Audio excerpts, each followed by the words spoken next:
నమస్తే. Welcome to BRK health. నేను విజయ. మనతో పాటు స్టూడియోలో ఉన్నారు.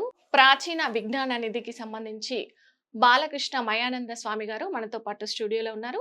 జీవన విధానానికి సంబంధించిన మరిన్ని విషయాలు స్వామి గారిని అడిగి తెలుసుకుందాం. నమస్తే స్వామి. నమస్కారం అమ్మా. మనతో పాటు ఇప్పుడు మనం జీవన విధానంలో మెంటల్ టెన్షన్స్ అనేవి ఎక్కువైపోయాయి. సో వీటిని ఎలా నివారించుకోవాలంటారు? అదేనమ్మా. ఈరోజు మనం ఆరోగ్యానికి 6 సూత్రాలనే విషయం మీద మాట్లాడుతున్నాము. ఆరోగ్యానికి 6 సూత్రాలలో మొట్టమొదటిది మెంటల్ టెన్షన్స్ లేకుండా ఎలా జీవించాలి అనేదన్నమాట. కాబట్టి మెంటల్ టెన్షన్స్‌కైనా అనారోగ్య సమస్యలకైనా ఆరోగ్యం అనేది అనేక విధాలుగా ఉంటుంది. శారీరక ఆరోగ్యమే కాదు. ఆరోగ్యం అనగానే ఫస్ట్ మనం ఏమనుకుంటామంటే రోగాలు, జ్వరం రావటమో, హార్ట్ అటాక్ గానీ, బ్రెయిన్ స్ట్రోక్ గానీ, కీళ్ళ నొప్పులు, మోకాళ్ళ నొప్పులు, బీపీ, షుగర్ ఇవి చెప్తారనమాట. కాదు.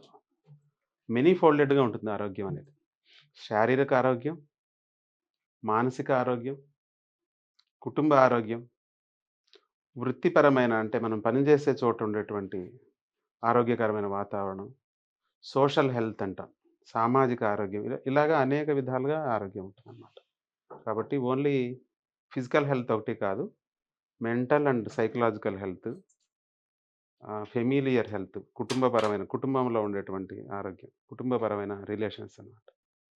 అలాగే మనం ఉన్నటువంటి కమ్యూనిటీలో మనకు సంఘజీవి కాబట్టి సోషలైజేషన్ అనేది చాలా ఇంపార్టెంట్. ఇవన్నీ కలిపి ఒకదానికొకటి ఇంటర్‌లింక్డ్ అనమాట. ఒక అవును. దేన్ని మనం సెపరేట్ చేయడానికి వీల్లేదు. హ్మ్. ఒకవేళ మీకు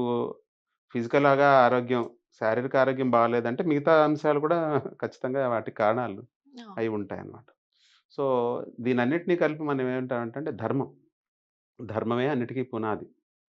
ధర్మం ఇది అని చెప్పడానికి ఎగ్జాక్ట్‌గా డిఫైన్ చేయడానికి కొంచెం కష్టం అవుతుంది. అయినా కూడా చెప్పడానికి ప్రయత్నం చేస్తాను. ధారైతే ఇతి ధర్మః అంటాం. అంటే ధరించేది అని. ధరించేది అంటే బట్టలాగా ధరించడం అని ఎల్లప్పుడూ జ్ఞాపకం పెట్టుకోవాల్సింది ధర్మం అన్నమాట. హ్మ్. కాబట్టి దానిలో మానవ ధర్మం అని, ఆ తర్వాత సనాతన ధర్మం అని, వ్యక్తిగతంగా ధర్మం అని. ఇప్పుడు ధర్మం అంటే బాధ్యత. ఇప్పుడు తల్లిదండ్రుల బాధ్యత ఏమిటి? పిల్లల్ని పోషించడం, చక్కని పౌరులుగా తీర్చిదిద్దడం, విద్యాబుద్ధులు అందించడం ఇవి తల్లిదండ్రుల బాధ్యత. ఆ అర్థంలో కూడా వాడుతున్నాం. కానీ మతం అనే అర్థంలో కూడా ధర్మాన్ని వాడుతున్నారు. అది కరెక్ట్ కాదు నా అభిప్రాయం. మతం వేరు, ధర్మం వేరు. ధర్మం అందరికీ ఒకటే ఉంటుంది. సో, ఈ ధర్మం అంటే రైటియస్‌నెస్ అన్నమాట. హ్మ్. రైటియస్‌నెస్. సో, అయితే హ్మ్. మానవ ధర్మం ఏమిటంటే ప్రతి మనిషి సమానమే. ఒకరు తక్కువ, ఒకరు ఎక్కువ అనేది లేదు. మానవ జాతి అంతా కూడా సమానమే. నాలో ఉండే ఆత్మనే మీలో ఉంటుంది. ప్రతి మనిషిలోనూ ఉంటుంది. ఇంకా చెప్పాలంటే ప్రతి జీవిలో కూడా ఉంటుంది. కాబట్టి ఒకరు తక్కువ, ఒకరు ఎక్కువ అనేది చాలా దుర్మార్గమైనటువంటి ఆలోచన. అదే అధర్మానికి పునాది. ఆ! సో, కొన్ని కొన్ని విషయాల్లో కొందరు బావుండొచ్చు. కొన్ని విషయాల్లో ఖచ్చితంగా ప్రతి మనిషి జీవితంలో అనేక పార్శ్వాలుంటాయి. ఈ అనేక పార్శ్వాల్లో అన్నీ ఆప్టిమమ్ లెవెల్‌లో ఎవరికీ ఉండవు. చూడండి, మన బాల్యం సంతోషంగా గడిచిందా లేదా? ఆరోగ్యం చిన్నప్పుడు ఎలా ఉంది? ఇప్పుడెలా ఉంది? హ్మ్. సో, మన ఇంట్లో వాతావరణం ఎలా ఉంది? చిన్నప్పుడు తల్లిదండ్రులు, కుటుంబంలో ఉండే వాతావరణం ఎలా ఉంది? అది చాలా తీవ్రంగా ప్రభావితం చేస్తుందనమాట మనిషి జీవితాన్ని. హ్మ్. సో, చైల్డ్‌హుడ్ డ్రామా అంటాం గదా! అది అనేక రకాల psychological and mental, physical health ఇష్యూస్‌కి కారణం అవుతుంది. హ్మ్. సో, ఇలా చూసుకుంటే ఆహ్, మన చదువు ఎలా ఉంది? స్కూలింగ్, ఎడ్యుకేషన్ ఎలా ఉంది? మనం ఫిజికల్‌గా మనం అంటే ఆటలాడుకున్నామా లేదా?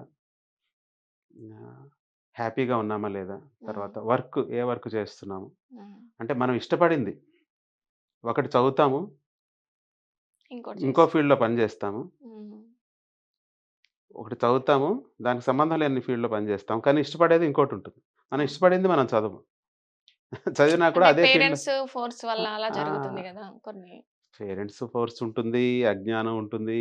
హ్మ్. ఈ అందరూ డబ్బులు వెనకాల పరిగెట్టడం వలన కూడా చాలా కోల్పోతాం. హ్మ్. నిజానికి ఏ పిల్లవాడికైనా సరే వాడికి ఇష్టం ఉన్నటువంటి రంగంలో ఎంకరేజ్ చేస్తే హ్మ్. ఖచ్చితంగా దానిలో రాణిస్తాడనమాట. సో, ప్రతి బిడ్డకి పుట్టిన ప్రతి బిడ్డకి ఏదో కొన్ని విషయాల పట్ల హ్మ్. పిచ్చితనం అనేది ఉంటుందనమాట. ఆ పిచ్చితనమే ఆ విషయాన్ని, ఆ సబ్జెక్ట్‌ని నేర్చుకోవడానికి కారణం అవుతుంది గానీ, హ్మ్. తల్లిదండ్రులు, స్కూల్సు, డబ్బులు ఇవి కాదు. సో, ఇలాగ మనం చూస్తే మనం పనిచేసేటువంటి ఆఫీస్‌లో, వర్క్ ప్లేస్‌లో మన రిలేషన్స్ ఎలా ఉన్నాయి? మన పిల్లలతో మన రిలేషన్స్ ఎలా ఉన్నాయి? తల్లిదండ్రులతో ఎలా ఉన్నాయి? అత్తామామలతో ఎలా ఉన్నాయి? స్నేహితులతో ఎలా ఉన్నాయి? మనకి సోషలైజేషన్ అవుతున్నామా లేదా? క్వాలిటీ టైమ్ గడుపుతున్నామా లేదా? ఆ! ఈ రకంగా చూసుకుంటే మనం ముసలితనం ముసలివాళ్ళయ్యామనుకోండి. ఇవన్నీ చూసుకుంటే ఎవ్వరికీ కూడా 100% అంతా అన్ని రంగాల్లోనూ 100% మార్క్స్ ఎవరికీ రావు. హ్మ్. కొన్ని విషయాల్లో గొప్పగా ఉంటాం. కొన్ని విషయాల్లో తక్కువగా ఉంటాం. అంటే ఎవ్వరు పర్ఫెక్ట్ కాదు గదా సార్. ఎవరు ఏదో ఒక దగ్గర మనం మెనీ ఒకళ్ళని ఫోల్డెడ్. చూసుకోవాల్సొస్తది. ఒకళ్ళని పక్కకు బెట్టాల్సిన హ్మ్. సిట్యుయేషన్ అలా ఉంటది. సో, అట్లా కాబట్టి కొన్ని విషయాల్లో కొందరు బావుంటారు. కొన్ని హ్మ్. అది వాళ్ళే ఇప్పుడు నేనే ఉన్నా. కొన్ని విషయాల్లో చాలా, చాలా డీప్ నాలెడ్జ్ ఉంటది. చాలా అడ్వాన్స్డ్‌గా ఉంటాం. కొన్ని హ్మ్. విషయాలు చిన్న పిల్లలకి తెలిసిన విషయాలు కూడా నాకు తెలవదు. తెలీదు. అదే. ఇట్లా ఉంటాయి. కాబట్టి ఎవరిని ఎవరు కంపేర్ జేసుకోవద్దు. హ్మ్. ప్రతి మనిషి జీవితం డిఫరెంట్. యూనిక్ అన్నమాట. Unique, unique. డిఫరెంట్. హ్మ్. చాలా యూనిక్‌గా ఉంటది. కాబట్టి డబ్బులున్న వాళ్ళేం గొప్పవాళ్ళు గాదు. ఇంకొకటి చెప్తున్నా. వందలు, వేల కోట్లేమి కష్టపడితే రావవి. అవును. అదంతా కూడా అధర్మం పునాదిగానే సంపదలు పెరుగుతాయి. ఒకవేళ అవును. సంపదలు పూర్వం రోజుల్లో పురాణాల్లో తీసుకున్నా కూడా రాజులు, చక్రవర్తులు వీళ్ళంతా హ్మ్. పన్నుల రూపంలో సంపదలు పెంచుకున్నారు. పెంచుకున్నా కూడా వాళ్ళని మళ్ళీ సంక్షేమ కార్యక్రమాలకు చెరువులు తవ్వించడం, హ్మ్. సత్రాలు కట్టించడం, స్కూల్సు, వైద్యం, హ్మ్. ప్రజల సంక్షేమం కోసం వాళ్ళు ధనాన్ని కూడగట్టేవాళ్ళు. మళ్ళీ దాన్ని ఖర్చు పెట్టేవాళ్ళు కూడా. యజ్ఞయాగాదులు చేసి దాన ధర్మాలు చేసేవాళ్ళు ఇవన్నీ. అవును. అంతేగాని ఆ రాజు ఎంజాయ్ జేయడానికి, హ్మ్. తన సొంత ఆస్తులు పెంచుకోవడానికి ప్రజల నుంచి విలాసవంతమైన జీవితం గడిపిన రాజులు ఉండొచ్చు. కానీ అది అధర్మం. అధర్మం. స్పష్టంగా శాస్త్రాల్లో చెప్పారు. హ్మ్. రాజు అనేవాడు యాక్చువల్‌గా ధర్మాన్ని పాటించకపోతే అప్పట్లో మనకి ఇట్లా అంచెల వ్యవస్థ ఉండేది. గ్రామ స్థాయిలో మునుషబ అంటారు ఆంధ్రాలో. హ్మ్. ఇక్కడ పటేల్ అంటారు. రాయలసీమలో రెడ్డి అంటారు. అంటే హ్మ్. గ్రామ పెద్ద అన్నమాట. Head of okay. The village. Okay. So, అవును. పెదకాపు అని కూడా అంటారు. హ్మ్. వీళ్ళు తీర్పులు జెప్పేవాళ్ళు. అన్నదమ్ముల మధ్యన, భార్యాభర్తల మధ్యన ఎక్కడైనా గొడవలొస్తే పొలాల హ్మ్. దగ్గర గాని, హ్మ్. చేనులుంటాయి. పక్కన రైతులు కొట్లాడుకుంటారు. హ్మ్. అది కాకపోతే పైన జిల్లా స్థాయి న్యాయంకారులని ఉండేవాళ్ళు. అవును. నాయకులంటారు. సరే. ఆ తర్వాతే మళ్ళీ రాజుల దగ్గరకు ఒకప్పుడు కోర్టులు ఇవన్నీ చాలా తక్కువ సార్. ఇది ఊర్లో ఒక పెద్ద మనిషి ఉండడం, ప్రతి మనిషికి ధర్మం తెలుసు. ధర్మం తెలుసు. అప్పట్లో కొట్లాటలు తక్కువ. ప్రతి హ్మ్. మనిషికి ధర్మం తెలుసు. సో, కాబట్టి కొట్లాటలుండేవి కాదు. ఎక్కడికక్కడ పెద్దవాళ్ళే హ్మ్. సర్ది చెప్పేవాళ్ళు. సో, అయితే రాజు స్థాయి వరకు వచ్చినప్పుడు వాళ్ళు ఏ స్థాయిలో ఉన్నా కూడా హ్మ్. ఆహ్, మునషబైనా, న్యాయంకరుడైనా, ఇంకొకరైనా రాజు వరకు వచ్చినా కూడా మూర్తీభవించిన అంటే ధర్మదేవతని పూర్తిగా ధర్మాన్ని మనసులో నిలుపుకొని, నేను ఇది నా బాడీ అనే స్పృహను కూడా తీసేసి, హ్మ్. ధర్మాన్ని మాత్రమే పూర్తిగా మనసులో నిలుపుకొని, ధర్మదేవతకు అధీనంలో ఉండి జడ్జిమెంట్ ఇవ్వాలి. పొరపాటున జడ్జిమెంట్ తప్పుగా ఇస్తే వీడు నావాడు, వీడు పరాయివాడు, హ్మ్. వీడు డబ్బులున్నవాడు, వీడు ఈ మినిస్టర్ రికమెండ్ చేశాడు. ఈ రకంగా పక్షపాత ధోరణి ఉంటేనే అదే అధర్మం. అవినీతి అధర్మం. పక్షపాత ధోరణి అధర్మం.